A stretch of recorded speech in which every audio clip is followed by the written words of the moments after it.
First things first, RedOne, how are you? I'm great, brother. I'm great. Good to be here. Good to hear. Yeah. Before we talk about your latest music, I'd like to go back to the beginning. Okay. You grew up in Tetouan in Morocco. Morocco, yes. What was the first album you bought when you were young? Oh my God. The thing is, like, I grew up in a big family. I'm the ninth, number 9 of the family, the youngest. And the thing is, like, growing up in a big family, I had all the albums you can ever imagine, you know, because too many brothers and sisters, they all buy. So I had a lot of music at home, but my first album, like, I think it was The Final Countdown, like, personally bought it. I was 16 or something like that, yeah. So why this record? Because that song, the first time I heard The Final Countdown, it did something to me, honestly. You know how, like, I meet a lot of fans now saying, like, oh my God, when I heard Just Dance, it changed my life. You know, and sometimes you'd be like, how did it change your life? But then when you think about it, when you were a kid, and I heard The Final Countdown, it changed my life, honestly. So I understand. I was like, that's the day I realized I want to be a musician. Sure. It's crazy. I played guitar before that, but I never thought I was going to be like a musician until that day when I heard The Final Countdown. What changed then? Because you say you were already playing music. Yeah, I played music. It was fun, you know, because all my brothers plays music and sisters. They sang, they played. The music was always part of our lives, you know.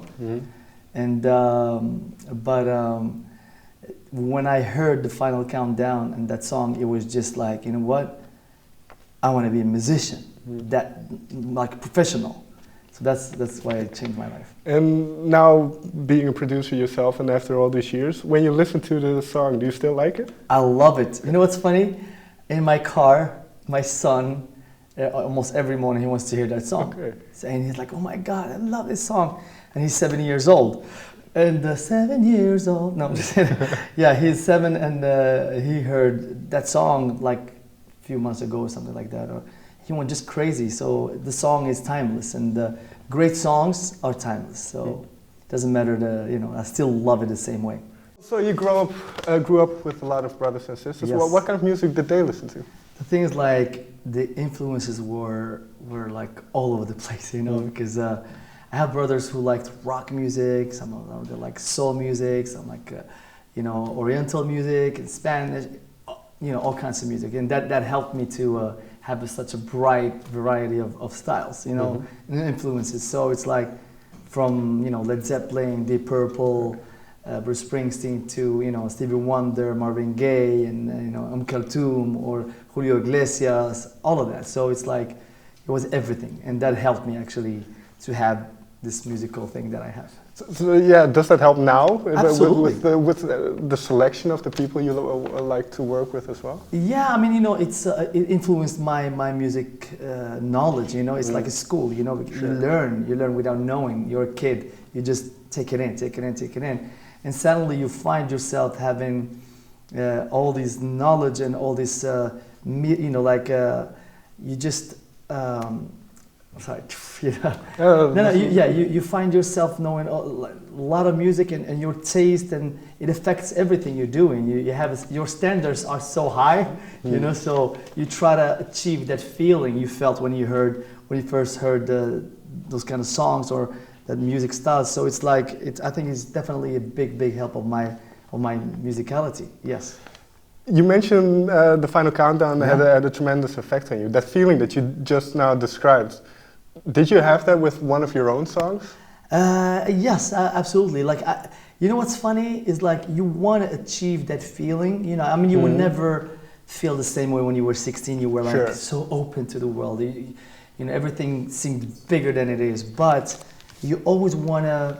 I'm searching for that feeling. You know, like, just dance. You know, baby, I like. You want that feeling. It's the final. You know, that kind of thing. That's what I'm trying to always achieve, you know, get that sensation, that feeling. And, you know, it's always like, it's a goal. Every song you do, you have a goal of emotions. And absolutely, I'm trying to get that all the time. If you go through your back catalog, what song do you think you gotten the closest? You know what? Again, it's like, almost every chorus of mine get me that feeling. You know, I always wanted to open big. You know, again, like I told you, baby, I like it, or carry my, or just dance. You know, like more Usher. It's I mean, you know, Bad Romance and.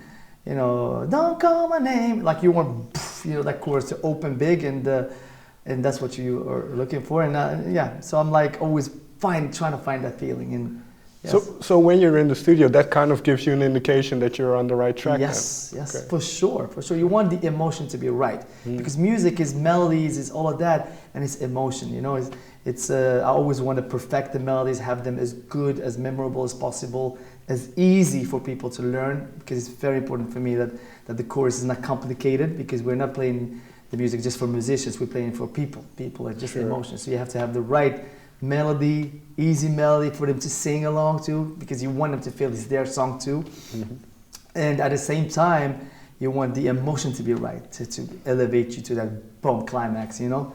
Sure. That's what it is, yeah.